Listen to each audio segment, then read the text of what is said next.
할렐루야. 우리 주님의 은혜와 평안이 여러분의 삶 가운데 늘 함께 하시기를 주님의 이름으로 축복합니다. 우리 지난 시간에 교회론을 말씀을 나누면서 교회가 무엇인가에 대한 말씀을 나눴습니다. 교회는 건물이나 또 제도가 아니라 하나님께 부름을 받고 하나님의 하나님의 은혜로 구원함을 받은 사람들, 그런 사람들의 공동체다라는 말씀을 나누었습니다. 그리고 그 공동체인 교회의 특성과 형태에 대해서 잠깐 말씀을 나누었고요. 오늘 이어서 두 번째입니다. 그러면 그러한 교회에 얼마나 어떠한 모습이 있고 우리가 올바르게 추구해야 할 방향성, 또 이 땅 위에서 교회가 감당해야 할 일들은 무엇인가 하는 것을 함께 생각해 보고자 합니다. 우리가 교회가 해야 할 일들, 오늘 말씀을 좀 빌린다고 한다면 이 땅에서 무엇이든지 메고 푸는 것들, 과연 어떠한 일들을 우리가 그것을 해야 될 것인가. 우리가 보통은 이 말씀을 축복의 말씀으로 이해할 때가 많거든요. 이 땅에서도 매면은 하나님께서도 매주시고 풀면은 풀려줄 것이다. 그런 차원보다는 이 땅에서 우리에게 주신 사명들, 어떠한 일을 감당해야 할 것인가 하는 그런 의미에서 말씀을 듣고 한번 봤으면 좋겠습니다. 교회의 올바른 방향성입니다. 교회는 그리스도의 몸을 이루는 공동체로서 예수 그리스도를 머리로 합니다. 교회의 머리는 예수님이시죠. 그래서 고린도서 1장 18절 말씀에 말씀합니다. 그는 몸인 교회의 머리시라. 그리스도는 교회의 머리가 되시고요, 교회는 그분의 몸이 됩니다. 자, 그러므로 교회가 머리 대신 그리스도의 정신에 굳건히 머물러 있을 때에만, 그분의 뜻을 따를 때만이 바른 교회가 되겠지요. 반대로 그분의 뜻을 따르지 않는다고 한다면 그것은 바른 교회의 모습은 아닐 겁니다.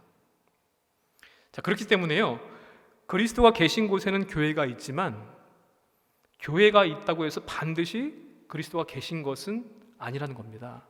좀 두려운 말씀이긴 한데, 교회라고 해서 반드시 주님이 계시지 않을 수도 있다는 말씀입니다. 머리 대신 주님의 뜻을 따를 때만이 바른 교회가 되고 주님이 그곳에 계시는 것입니다. 그런데 우리가 현실에 이 땅에 있는 교회들을 살펴보게 되면요, 종종 이 머리 대신 그리스도를 떠나는 과오를 범할 때가 있었습니다. 역사적으로 봐도 그렇고요, 교회가 스스로가 주님이 머리가 아니라 교회 자체가, 아니면 교회를 구성한 사람들이 머리가 되어서 주인이 되어서 교만하게 되었을 때 언제나 위기가 왔습니다. 그런데 분명한 것은 교회는 그리스도의 종이지요. 교회를 교회답게 만드는 것, 그것은 오직 예수 그리스도뿐이십니다.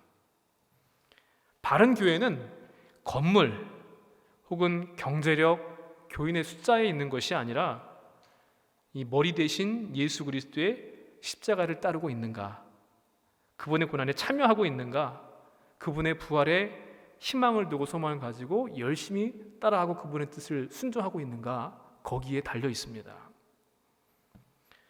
또 에베소서 1장 22절 이하에 말씀합니다. 교회는 그의 몸이니 그랬습니다. 교회는 그리스도의 몸을 이루고 있는 개인이 아니라 공동체입니다. 그리스도의 몸된 교회는 그래서 분리되지 않습니다.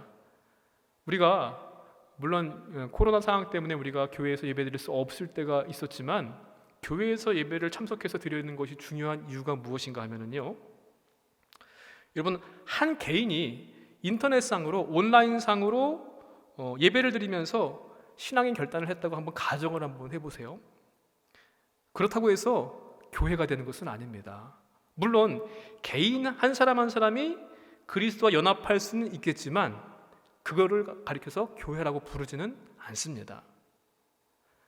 한 개인이 고백하고 결단하는 신앙조차도 그것은 교회적이다라고 칼 바르트라는 신학자는 이야기를 했습니다.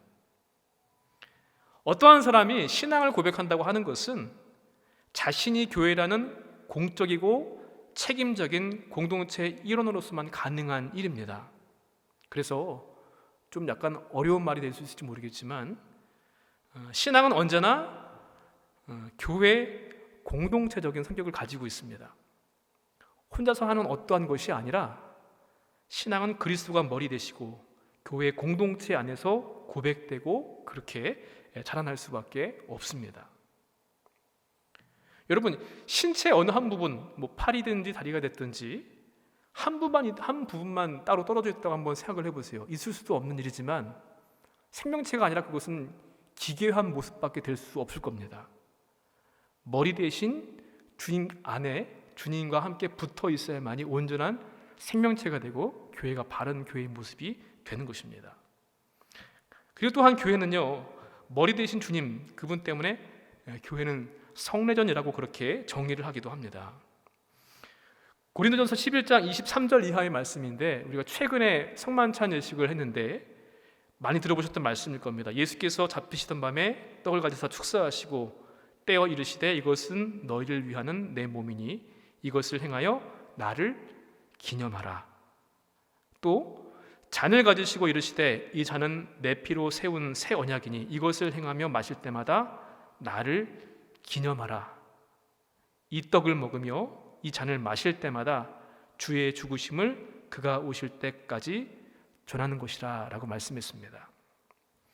성찬은 예수님에 대한 단순한 기념이나 상징 거기에만 머물러 있지 않습니다. 우리가 설교 시간에 듣는 말씀을 들려지는 설교라고 한다면 성찬은 보여지고 맛보고 체험하는 설교라고 볼 수 있습니다. 그래서 성찬을 통해서 그리스도의 임재가 지금 현재적으로 일어난다라고 그렇게 이야기를 합니다. 예수님은 본질적으로 교회 내에 성례전으로 실존하신다라고 보네포 목사님은 또한 이러한 말씀을 하셨습니다. 현재 함께 하시는 예수 그리스도를 만날 수 있는 가장 좋은 방법, 그 가운데 하나가 바로 성만찬 예식에 참여하는 것입니다. 그래서 이 성찬은 하나님께 드리는 예배의 중심이었습니다. 초대교회에서도 항상 예배 때마다 이 성만찬 예식을 행했고요.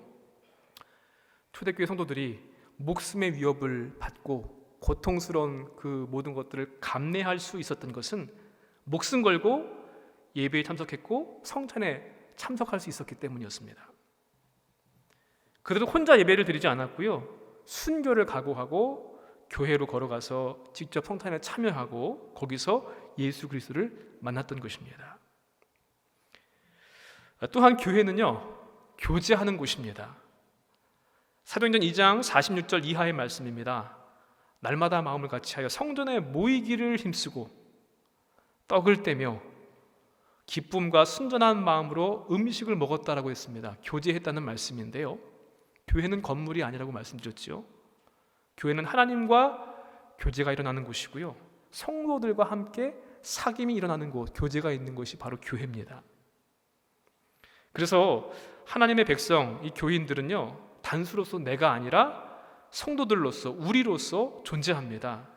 그래서 선택된 백성은 언제나 성도들의 교제를 전제하는 것입니다. 그리고 이 교제는요, 그냥 부분적인 일회적인 교제가 아니라 전인격적인 교제입니다. 이 말을 다른 말로 표현한다면 시간과 공간의 동시성을 갖는 공동체의 교제입니다. 교회라는 동일한 시간과 공간 안에서 그리스도의 말씀이 선포되어지는 바로 그 자리에서 성도와 그리스도의 교제가 일어나고 동시에 성도들 간에 서로 간에 교제가 일어나는 것이 바로 교회입니다. 그래서 여러분, 인터넷으로 예배 드리는 것도 물론 불가피하다고 한다면 그것도 필요하겠지만 혼자서 드리는 인터넷 예배에서는 전인격적인 교제를 할 수가 없잖아요. 성도 간에 교제할 수 없고 그런데 영과 육의 이 통일체인 몸으로서 한 인격으로서 교제할 수 있는 것이 바로 교회입니다. 그래서 때로는 우리가 실족한 우리 형제 자매들한테 용기를 주기도 하고요, 고통받는 사람들을 서로 위로하고 기쁘고 즐거운 일이 있을 때 내일처럼 함께 기뻐하고 즐거워하고 나눌 수 있다고 하는 것, 몸과 몸이 마주하면서 하나님의 나라가 실현되어 가는 것을 즐거워하는 교제, 바로 이것이 공동체, 교제를 나눌 수 있는 교회의 모습인 것입니다. 근데 갈수록 소위 말해서 가난한 교인들이 늘어난다고 하죠. 하나님은 믿지만, 예수님은 믿지만 교회에 얽매이는 것, 성도들 간에 이렇게 관계를 맺는 것 너무 부담스럽고 싫다, 그래서 가난한 교인들이 늘어난다고 하는데, 그럴수록 문제가 되는 것은 바로 이런 교제의 문제죠. 교제가 안 되고 또 서로 떨어져 있는 것은, 그것은 그리스도의 몸이 아니죠. 기괴한 모습이 될 수밖에 없는데, 이렇게 교회의 바른 방향성은 예수 그리스도를 머리로 한 그리스도의 몸을 이룬다고 하는 것. 그래서 우리는 그분의 몸의 지체로서 성례전을 가지면서 교제하면서 영적, 육적 교제를 나누는 것, 그것이 바로 바른 교회의 모습입니다.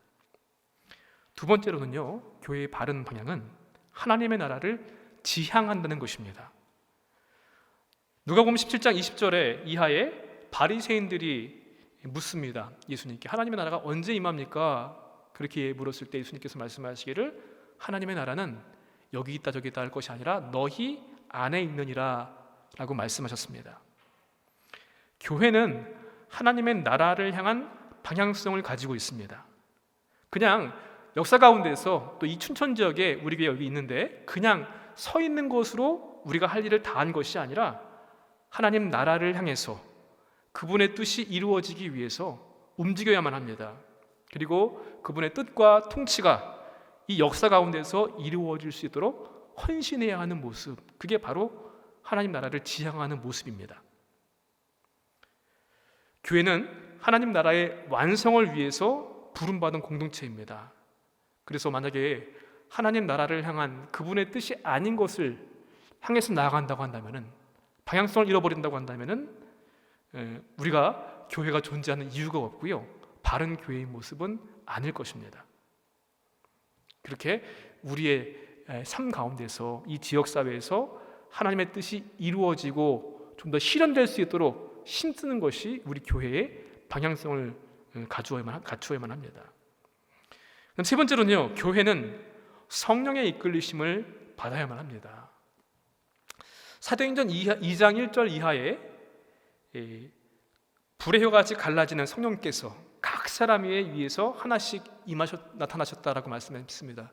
그리고 그 이후부터 조직체로서의 교회의 모습이 나타나게 되었는데요, 성령의 폭발적인 임재가 초대 교회 공동체를 형성시켰고요, 이 교회는 성령의 집으로서의 또 모습으로 성령의 인도하심을 따라서 그렇게 이루어 갑니다. 그래서 이 세상에 있는 어떠한 다른 공동체나 모임과는 다른 목적과 정체성을 가질 수밖에 없습니다. 단순하게 존재하기 위해서 교회가 있는 것이 아니라 또 성령님의 그 임재하심과 인도하심을 따라야만 하기 때문에 우리 교회를 이루어 갈 때도요, 어떠한 세상에서 사용되는 행정 또 경영으로 인해서 교회를 운영할 수 없습니다. 또 교회가 해야 할 의무와 역할을 자본주의 아니면 과학주의 이런 것, 사고나 효율성에 의해서 그것을 판단해서도 안 됩니다. 세상의 방법과 교회의 방법이 다를 수밖에 없는 이유가 바로 거기에 있죠. 기업이나 장사하는 곳은 더더욱 아니고요, 교회를 지배하고 이끌어 가시는 분은 성령님이십니다. 그래서 하나님의 나라를 위해 역사하시는 성령님의 활동에 민감하게 반응하고 순종하는 모습을 가질 때 우리는 성령의 인도하심 받는 교회가 될 수 있습니다. 네 번째로는요, 교회는 하나님의 백성입니다. 베드로전서 2장 9절 이하에 말씀합니다. 너희는 택하신 족속이요 왕 같은 제사장들이요 거룩한 나라요 그가 그의 소유가 된 백성이니, 너희가 전에는 백성이 아니더니 이제는 하나님의 백성이라고 했습니다. 또 고린도후서 6장 16절 이하의 말씀입니다. 나는 그들의 하나님이 되고 그들은 나의 백성이 되리라. 히브리서 8장 10절 말씀입니다. 나는 그들에게 하나님이 되고 그들은 내게 백성이 되리라.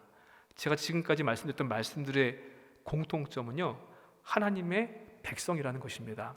우리 교회를 구성하고 있는 우리 지체 한 사람 한 사람들이, 또 우리의 교회가 하나님의 백성인데, 하나님의 백성이라고 했을 때 두 가지의 의미가 있습니다.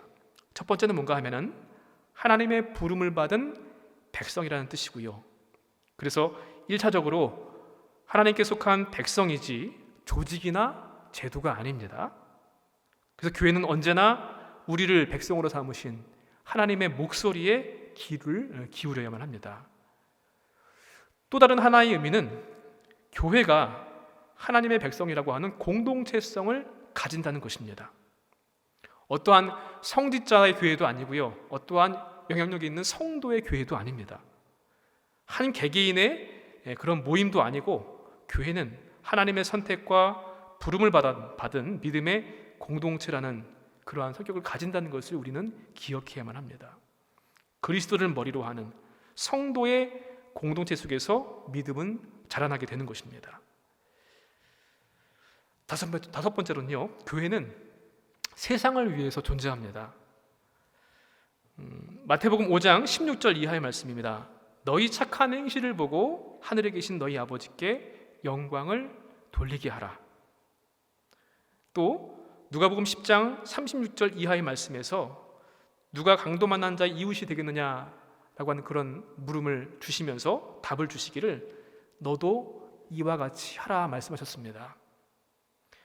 너희 선한 일을 보고 오시는 날에 하나님께 영광을 돌리게 하려 함이라. 베드로전서 2장 12절의 말씀입니다. 이와 같은 모습을 통해서 교회가 존재하는 목적이 무엇 때문입니까? 우리 교인들, 우리끼리만 은혜 나누고 예배드리고 기뻐하고 감사하는 것을 끝나서는 안 됩니다.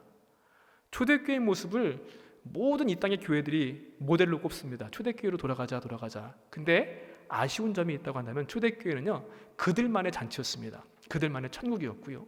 그래서 하나님께서는 박해를 가하심으로 말미암아 초대교회의 성도들이 흩어져서 예루살렘뿐만 아니라 유다와 사마리아 온 땅끝까지 복음을 전파하게 하시고 그 세상 모든 열방들을 향한 교회가 되도록 흩어버리셨던 것을 여러분 기억하실 겁니다. 교회는 세상을 위해 존재합니다. 아직도 하나님을 알지 못한 사람들을 위해서 존재하는 것이 교회입니다. 이렇게 교회의 방향성을 살펴보게 되었을 때 교회는 그리스도를 머리로 하고 하나님 나라를 향한 방향성을 가지고 있고요, 성령의 인도하심을 따라 사명을 실현해 나가는 믿음으로 모인 사람들의 공동체인 것입니다. 그래서 세상을 위해 존재하고 구원을 위해 존재하고 그리스도의 영광을 위해서 존재하기 때문에 우리 한국의 이 땅에 있는, 한국뿐만 아니라 이 땅에 있는 모든 교회들이 과연 이러한 방향성을 가지고 있는가, 또 우리 교회가 이러한 모습을 가지고 있는가 늘 점검하고 그 방향을 향해서 나아가야 될 줄로 믿습니다. 두 번째로요, 이제 교회의 능력과 역할을 살펴보겠습니다. 교회는 거룩한 능력을 가지고 있습니다. 영적 권위와 질서가 있기 때문에 예수님께서도 아버지 하나님의 뜻을 따라서 순종하셨고 그분의 질서에 순응하셨습니다. 그리고 그 교회 역시 마찬가지로 그러한 영적 권위와 질서를 통하여서 우리에게 거룩한 능력을 주셨습니다. 오늘 말씀에 아까 처음에 읽었던 말씀인데요, 내 교회를 세우리니 음부의 권세가 이기지 못하리라 말씀하셨습니다. 교회는 영적 권위와 하나님의 영광을 소유한 곳이고 거룩한 능력을 가지고 있습니다. 어떠한 것도 교회를 흔들지 못합니다. 아무리 작고 연약한 비전교회라고 할지라도요, 교회의 주인이신 하나님께서 붙들고 계시기 때문에, 머리는 주님이 되시기 때문에 교회는 강력한 영적인 능력이 있습니다. 여러분, 2000년의 역사를, 그 이상 정도를 가지고 있는 교회의 역사를 한번 잘 생각해 보십시오. 수많은 나라와 제국들이요, 교회를 박해했습니다. 핍박했습니다. 그런데 그 제국들은 역사에서 사라졌지만 교회는 아직까지 사라지지 않았습니다. 가깝게는요, 중국의 마오쩌둥이 기독교를 말살하는 정책을 폈습니다. 그럼에도 불구하고 지하 교인까지 1억 4천 명의 그리스도인이 남아 있었습니다. 1억 4천 명이면요, 우리나라 국민 수보다 더 많은 인원이거든요. 이러한 능력을 가지고 있는데 교회는 말씀과 기도를 통하여서 거룩한 능력을 유지할 수 있습니다. 디모데전서 4장 5절 말씀입니다. 하나님의 말씀과 기도로 거룩하여짐이라. 또 에베소서 5장 26절 이하의 말씀인데, 말씀으로 깨끗하게 하사 거룩하게 하시고 거룩하고 흠이 없게 하려 하심이라 말씀했습니다. 예수님의 말씀에 교회가 순종하였을 때에 이 거룩한 능력이, 권위가 지켜지게 됩니다. 말씀이 교회를 검증하는 것이 아니라 교회가 거룩한 능력을 유지하기 위해서는 말씀을 간직하였을 때입니다. 더불어서 기도가 함께 있어야만 합니다. 성령의 능력이 계속해서 나타나게 하기 위해서는 기도를 통해서, 그것이 바로 능력의 동력이자 또 연료가 되기 때문에, 아무리 능력이 많아도 기도를 멈추게 되면은요, 성령의 능력은 사라지게 됩니다. 그래서 성령, 말씀, 기도, 이것은 뗄래야 뗄 수 없는 그런 관계입니다. 그래서 교회에서 어떠한 프로그램을 하든지 일을 하든지 먼저 기도로 준비하죠. 기도 안에서 운영되고, 또 교회는 기도 공동체, 성령 공동체, 말씀 공동체를 통하여서 거룩한 능력을 유지할 수 있습니다. 또한 이 거룩한 능력은요, 훈련과 교제를 통하여서 이것을 유지할 수 있습니다. 에베소서 4장 16절 이하의 말씀입니다. 온 몸이 각 마디를 통하여 도움을 받음으로 연결되고 결합되어 각 지체의 분량대로 역사하여 그 몸을 자라게 하며 사랑 안에서 스스로 세우느니라. 아멘. 교회는 어떻게 보게 되면 영적인 능력을 가지고 있는 주님의 군대입니다. 군대에게 꼭 필요한 것이 훈련이죠. 훈련을 강하게 받으면 받을수록 강한 군대가 됩니다. 예전에 훈련소에서 봤던 그 문구가 기억이 납니다. 훈련소에서 땀을 많이 흘리면 흘릴수록 전쟁에서 피를 적게 흘린다라고 했던 것이 기억이 남는데, 그것처럼 우리는 영적인 군사이기 때문에, 교회는 그런 곳이기 때문에 훈련을 강하게 받아야만 합니다. 다른 방법으로, 또 다른 각도로 평생 계속해서 받아야만 하는 것이 영적인 훈련입니다. 또한 믿음은요, 혼자 성숙할 수 없기 때문에 영적 성장의 비밀은 공동체 안에서 있습니다. 그래서 훈련에서 중요한 것은 성도의 교제입니다. 교제를 통하여서 서로 사랑하는 연습을 하게 되고요, 사랑의 교제 없이 훈련만 하게 되면은 비판적이고 공격적인 모습만 보일 수밖에 없습니다.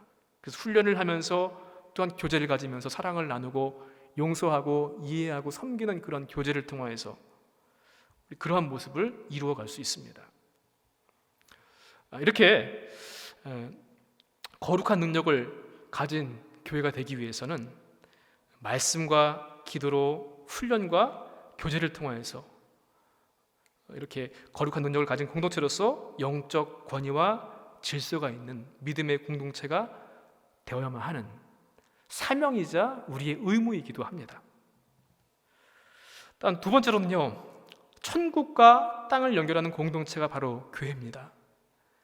내가 천국 열쇠를 내게 주리니 땅에서 무엇인지 매면은 하늘에서도 매일 것이고 땅에서 무엇인지 풀면 하늘에서도 풀리리라는 말씀을 주셨습니다. 교회는 천국의 열쇠를 진 전도와 선교의 공동체입니다. 이 천국의 열쇠, 예수님께서 가지고 계신데, 주는 그리스도시요 살아계신 하나님의 아들이십니다 라고 고백했던 베드로의 고백과 같이 이 믿음의 고백을 하는 교회에 이 열쇠를 주셨습니다. 그래서 교회가 하나님의 복음을 전파함으로써 열방의 모든 사람들이 하나님 나라로 들어올 수 있도록 하는 그 일을 감당해야만 할 것입니다. 또한 교회는요, 증인 공동체입니다. 하나님 말씀을 선포하고 가르칠 때에 천국의 문과 그 문을 열어서 땅과 연결시키는 역할을 할 수 있도록, 그래서 죄인들이, 이 땅에 아직도 하나님을 알지 못하는 사람들이 천국으로 갈 수 있도록 하는 그 축복의 통로의 역할을 하는 것, 그게 바로 교회, 우리 교인들의 증인으로서의 공동체 역할을 감당할 때입니다. 이것이 주님 주신 사명입니다. 교회가 여러 가지 많은 프로그램들을 하는 것은 그 자체가 목적이 있는 것이 아닙니다. 때로는 교육도 하고요, 또 봉사도 하고 구제도 하고 하는 것은 바로 전도를 위해서입니다. 선교를 위해서고, 하나님을 체험한 내가 하나님을 모르는 사람들에게 말과 행동으로 또 전하는 그 사명, 그게 바로 전도지요. 그 대상이 다른 나라, 다른 문화권이면 그것을 선교라고 부를 것입니다. 그래서 모든 교회들은요, 지리적 또 시대적 위치와 주신 은사에 따라서, 비전을 따라서 그에 맞게끔 하나님 주신 증인으로서의 사명을 잘 감당해야 할 사명을 가지고 있습니다. 마지막으로 교회는 나그네 공동체입니다. 증인으로서의 교회는 또한 나그네의 모습을 가져야만 합니다. 여러분, 여행을 많이 간 사람하고 여행을 많이 가보지 못한 사람하고의 차이점을 보게 되면 짐을 보면 알 수 있습니다. 여행을 많이 가본 사람은요, 짐이 그렇게 많지 않습니다. 단촐합니다. 꼭 필요한 것들만 몇 가지 챙겨가지고 가는데, 여행을 많이 가보지 않은 사람은요, 이것도 필요할 것 같고 저것도 필요할 것 같고, 그러다 보니까 조금씩 받게 되지 않았지만 그것이 모아놓으니까 하나 가득이 돼서 나중엔 짐이 정말 짐이 되어서 여행을 제대로 할 수 없습니다. 그런데 교회는, 우리 성도들은요, 이곳이 머물러야 할 영원한 안식처가 아닙니다. 우리의 본향은 저 천국 하늘나라이고요, 여기는 잠시 잠깐 왔다 가는 나그네와 같은, 그래서 잠시 머무는 곳과 같은 곳입니다. 그래서 사실은 목적을 위해서 나머지 것들은 제일 가볍게 하고 단순하게 해야만 합니다. 수영 선수들은요, 물의 저항을 줄여서 기록을 단축하기 위해서 심지어는 자기 몸에 나 있는 모든 털을 다 면도로 밀어버리기까지 합니다. 왜냐하면 목적이 기록을 단축하는 것이거든요. 마찬가지로 교회의 목적은 무엇입니까? 바로 천국과 이 땅을 연결하는 공동체의 역할, 증인으로서 선교하고 하는 공동체이고, 그러다 보니까 여기에는 그렇게 마음을 둘 필요가 없습니다. 선교, 전도를 위해서 하나님께서 맡기신 사명을 위해서 나머지 것들은 다 벗어버리고 가볍게만 해야만 하는 것이거든요. 그래서 어떠한 교회들은 이 일을 위해서 건물도 필요 없다, 예배당을 빌려서 예배를 드리기도 합니다. 물론 그것만 옳다는 것은 아닙니다. 각각 주신 은사와 달란트, 지역적인 특성이 각각 다르기 때문에 각각의 모습은 다 다를 수 있지만, 중요한 것은 나그네로서의 공동체로서 이 교회의 사명을 이루기 위해서 복음 전파, 전도와 선교, 이 나머지 것들을 위해서는 다 줄이고 없애고 단촐하게 하는 일들을 행하는 모습이 필요하다는 것입니다. 이렇게 교회는 증인과 선교의 사명을 감당하면서 천국과 땅을 연결하는 공동체, 이게 바로 우리의 사명이고 의무이기도 합니다. 두 번의 시간을 걸쳐서 교회가 어떠한 곳인지, 사명이 어떤 것이 다 말씀을 드릴 수는 없습니다. 아마 한도 끝도 없을 것입니다. 여기서는 강의이다 보니까, 특강이다 보니까 원론적인 말씀만 드렸는데요, 이 일을 위해서 교회는 건물이나 조직이 아니라 우리 자신이고 구원받은 사람들의 믿음의 공동체이고, 또 이러한 사명들을 위해서 하나님 나라를 지향하면서 선교와 증인의 공동체로서 그걸 감당하기 위해서 이러한 일들을 한다라는 것을 우리가 말씀을 나누었는데, 그렇다고 한다면 이제 여러분들이 깨달으신 것들, 또 새롭게 아신 것도 있으실 것인데요, 예수 그리스도의 몸된 교회의 지체로서 내가 감당해야 할 지금 내 삶의 현장에서, 우리 교회에서, 가정에서, 일터에서 내가 구체적으로 할 수 있는 교회의 사명은 뭘까 한번 생각해 보시면서 그 내용도 한번 적어 보시면 좋겠습니다. 그리고 이 땅의 모든 교회들이, 또 우리 춘천중앙교회가 무엇보다 또 교회의 한 개인이 된 우리가 하나님께서 원하시는 바른 교회의 모습이 되기 위해서 애쓰고 힘쓰시는 열심과 열정들이 날마다 새로워지고 가득하시기를 주님의 이름으로 간절히 축원을 드립니다.